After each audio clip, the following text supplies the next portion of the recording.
For Zsigmond and Gabor, close cooperation with educational institutions is a top priority. After their lecture 2 days ago, there is now a real chance to establish a closer partnership with a university. You indeed made a very strong impression on our students. I am very glad that this presentation came together. And the truth is, I called you because you awakened new thoughts in me. We talked about this before, as we have thoroughly and extensively discussed in detail, but I see that here, that we could work together at Carolee. If you are open to the idea, and perhaps have some natural inclination or affinity towards it, you might find it rewarding to engage with it. It could offer new insights or perspective. Definitely. I have several different and creative ideas on how we could collaborate together effectively in various and meaningful ways. Obviously, many students, for instance, and young students, partly target group, and I think this is a great opportunity. There would most likely also be a framework for this. We have an artificial intelligence research group here. It covers 4 areas, and I am the leader of this economic area. The other one is from the perspective of our students. I think it is really important for them to be competitive in today's fast-paced and ever-changing world. Because this AI, it's like a spirit that has escaped from the bottle. This can no longer be pushed back. Or perhaps even we go in such an old-school direction, which will be the world of traditional education, traditional academic assignments, theses, and the like, where we also face plagiarism and all sorts of problems and a multitude of challenges and obstacles, or we move forward in our journey. And then we say that we will learn and grow as well. Together. As artificial intelligence, for instance, research group, in our department, this is mainly an extremely focused, significant, and crucially important matter indeed. As both an educator and a student, from this point on, everyone benefits. I truly and sincerely hope that you will also immensely benefit from this experience.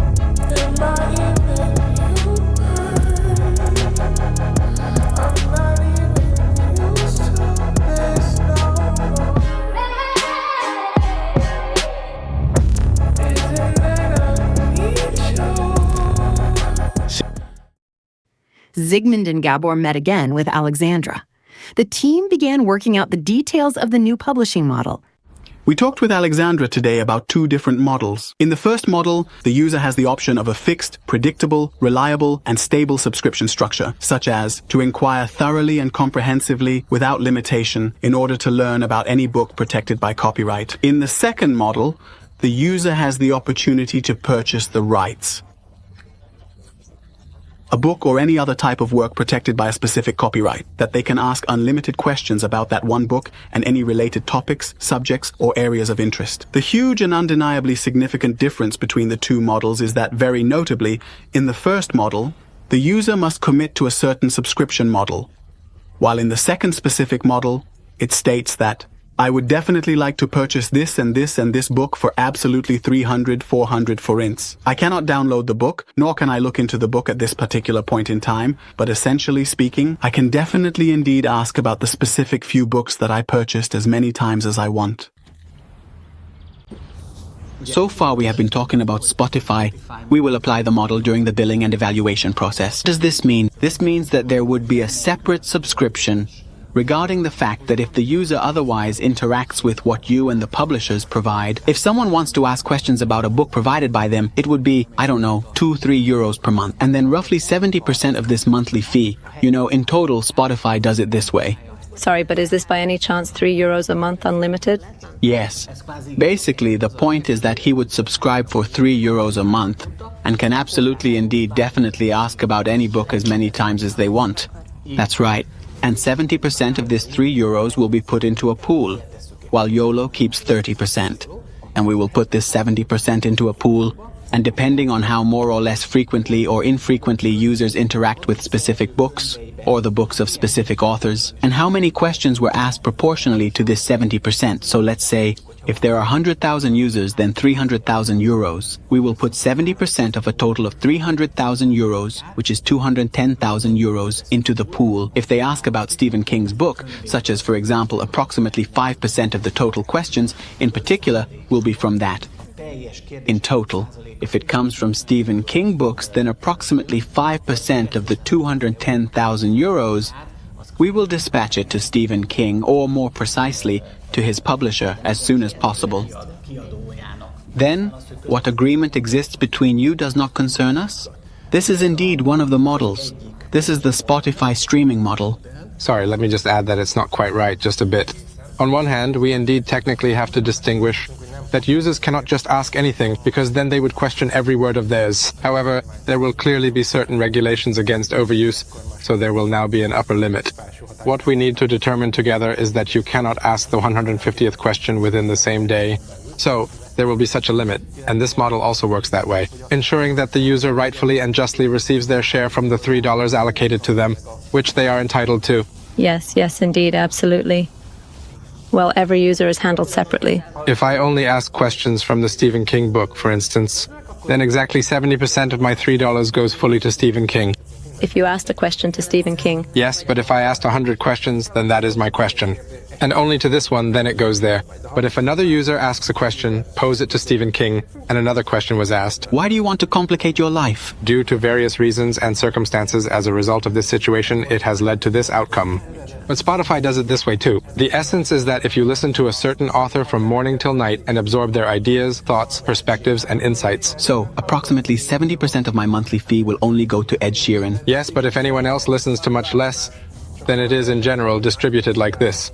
Technologically, as a concept, it's absolutely super easy to develop. The home audiobook application absolutely works just like you described. So there too, if you have, for example, an unlimited subscription. So, just to clarify, if I listen carefully to, for example, 5 seconds of an audiobook, it measures that in real time, right? As you would like. Also think that this will be the case in the application. Yes, it's simple for us too. Yes, yes. And you can only distribute the money based on that. So is there perhaps actually another model that is simpler? So isn't it in its entirety in essence more straightforward if we say that here is a user, there is a personal library, and it says that users can upload their own content and various types of content to this library. And by the way, a publisher can add a book, in fact, from you to their library, which they like. Isn't it simpler if we say, hey, by the way, just add a book like this? I don't know, 300 forints and 99 cents paid? And from that point on, you can ask as many questions as you want about that book. And then there is an overall simpler billing process. You mean that I download Stephen King's book, for instance, for example, Sleeping Beauty, in a one-time download? That's right, and it will remain in my library. That's exactly right. As long as I am part of the application. yes, it's not a download, because let's not mix this concept in here. No, because I won't receive it, but it will be in my application, so what should we call it? Yes, so that we are not adding an extra monthly fee, I say, because there is the monthly fee for YoloAI, and there will be an additional monthly fee for this service, €3. We are not saying that you don't have to pay €3, but I say that for only €1 per book, I can just ask questions about that specific book. Gets endless chance questions. Eternal question chance. This is also a proven model in both the audiobook market and the book market, in my opinion. So this is indeed good. We will now offer the user 2 options. Okay, but which one think? It's different because we are talking about entirely and utterly different users in various ways depending on the city and country. I personally believe that in Hungary, since the workplaces and all the places are very close indeed, where we are going, I think it would definitely be harder to sell an unlimited package. Because in most cases, you simply have less time to read or listen to things. Although abroad, you might spend 4 hours going back and forth from your work daily and then again. It has such an aspect. For example, if you are traveling by train, you can read 4 hours more. This is crucial. Does it really influence at this level? I think is the most important. Of course, this works very well in large countries. I lived in England, and I frequently always took the underground railway there so that I could read on the metro. Well, go ahead and say it. Okay.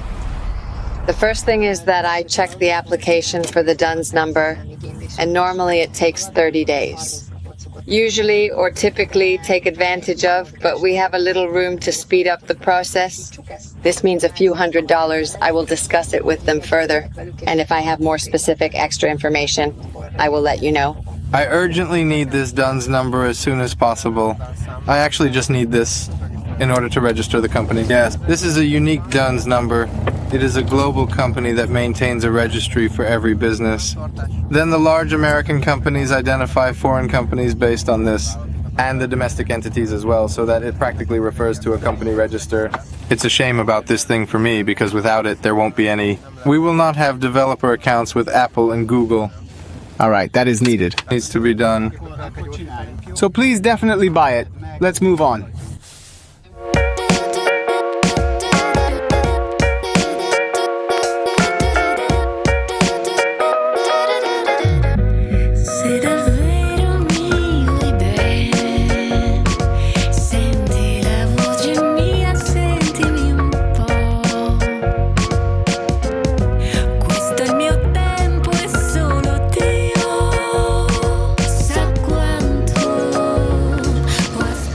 Hey there, guys. Thanks for coming, but I absolutely really felt that way. From one coffee shop to another, and back again. From one meeting room to another. I had just about enough, and I think the project has stalled a bit now, or at least in some way or another. It could possibly be the case that you are just here.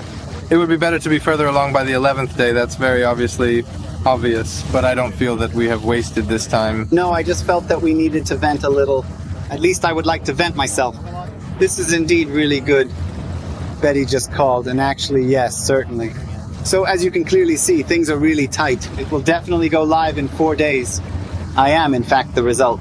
There is definitely a launch in 4 days, and I don't see how this is going to happen. Let's face it, to be honest, we still don't have a specific marketing team, and I cannot outsource the press conference. If there are questions, I have no idea at all. Okay, I understand, I get it, that this is indeed your problem and this is our problem. By the way, how are we doing with the financial matters? On the 11th day, perhaps? I was hoping for better, but I know you weren't expecting this answer, but do you think it will happen? Yes, it most definitely will be. Okay, it will be done. All right, you say so, I believe you. I have never let you down before. Well, you know, my biggest problem is actually this marketing. I understand that the app is not yet complete, but somehow I will deal with it on the 14th day. And then I will really stress myself out, but I don't know what to do with this. We simply don't have a website, we don't have a press officer, we don't. And the problem is that those press members who were indeed press members in Facecom, they are truly professional press. So for us, YOLO is not just a profession. It is not B2B, but B2C. And fundamentally, but in the meantime, I think that because of YOLO, they will not come to the press conference. Either not many will come, depending on who will organize it. I understand I will say it, but it won't have much impact. Like when we announced that this show we are recording is, by the way, unique. In the world, a challenge like this is being carefully and meticulously processed around the globe. Basically, I would essentially like to achieve that we attend the press conference in such a way, in a manner that evening, everything is in headline format. We would have liked to show more of this beautiful city. And we discussed with the director, although this scene was originally in an office. Was filmed, later we reshot it in Budapest, in front of the parliament, along the Danube.